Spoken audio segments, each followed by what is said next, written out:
प्यार कब हो जाता है पता नहीं चलता है। प्यार दुनिया की इतनी खूबसूरत एहसास है, ब्रेकअप के बाद उतने ही दर्दनाक होती है। यह संपूर्ण जीवन में हलचल मचा देती है। इसे ही लव स्टोरी मनोज की है, जो आपको हिला कर रख देगा। मनोज अपने प्रेमिका के चक्कर में क्या क्या नहीं किया, फिर भी उसकी लव स्टोरी इनकम्प्लीट ही रह गई। आइए अब आपको मनोज की लव स्टोरी से रूबरू करवाते हैं। ऐसे में दिल थाम के रखिए।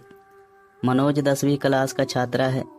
इस उम्र में उसे क्या पता कि प्यार का क्या सिला होता है।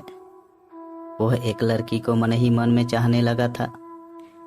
एक दिन मनोज अपने कॉलेज जा रहा था, तभी उसकी नज़र लड़की की नज़रों से टकराती है, जिसे देखने के बाद मंत्रमुग्ध हो गया।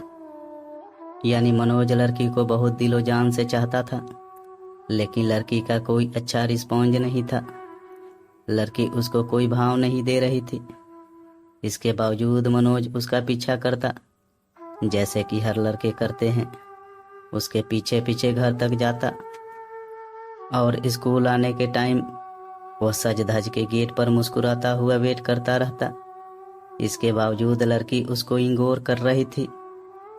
ऐसे इंतजार करते करते मनोज को लगभग 6 महीने से ज़्यादा का समय हो गया था। लेकिन अचानक कुछ परिस्थिति के कारण मनोज उसका पीछा करना बंद कर दिया।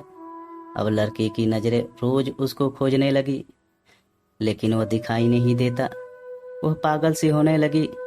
लड़की की काफ़ी बेचैनी के बाद भगवान ने उसके सुन ली।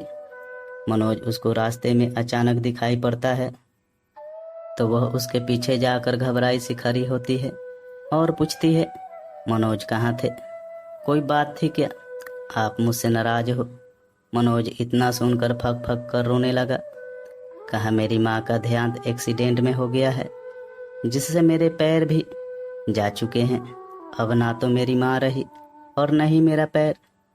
लड़की हिचकिचाई और बोली, मनोज सॉरी, मैं आपको परेशान की। मुझे पता नहीं था आपके साथ इतना बुरा हुआ। अब मैं हूँ आपके लाइफ में, कभी बुरा नहीं होने दूंगी। इतने में मनोज ने स्वाति को गले लगाया और कुछ ही पल में स्वाति का कंधा उसके आंसुओं से भीग गया। दोनों एक दूसरे के साथ रहने की कस्में खाए। स्वाति और मनोज का प्यार दिनों दिन बढ़ता चला जाता है। स्वाति और मनोज इतना ज़्यादा क्लोज हो जाते हैं, साथ में घूमना और पार्क में जाना, डिनर करना, शॉपिंग करना आदत बन गई। मनोज और स्वाति का प्यार इतना गहरा होता चला गया, एक दूसरे से बिना मिले रह नहीं पाते थे।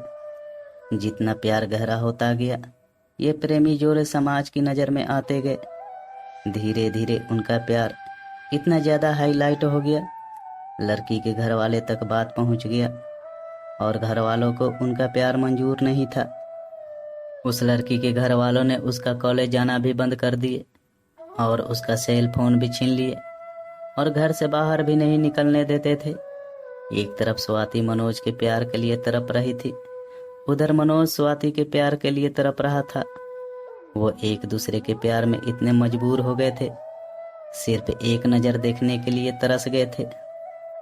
और स्वाति के घर वालों ने उसकी शादी कराने का प्लान बना रहे थे। और जब यह बात स्वाति को पता चलती है तो स्वाति शादी से डायरेक्ट मना करती है और वो कहती है कि मैं शादी सिर्फ मनोज से ही करूँगी, नहीं तो मैं अपनी जान दे दूंगी। यह बात सुनकर भी घर वालों को कोई फर्क नहीं पड़ा। उसे मारने पीटने लगे और धमकाने लगे और मनोज को मारने की धमकी दिए।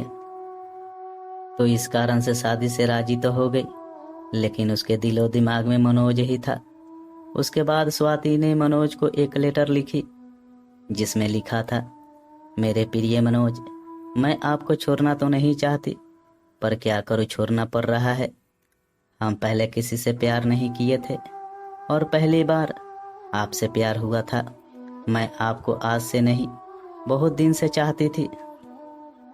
कॉलेज तो एक बहाना था, मैं तो सिर्फ आपको देखने के लिए आती थी। मैं आपको धोखा नहीं दे रही हूँ, मेरी मजबूरी है। ये आपकी ज़िंदगी का सवाल है और मेरे घर वालों ने मेरी शादी तय कर दी है।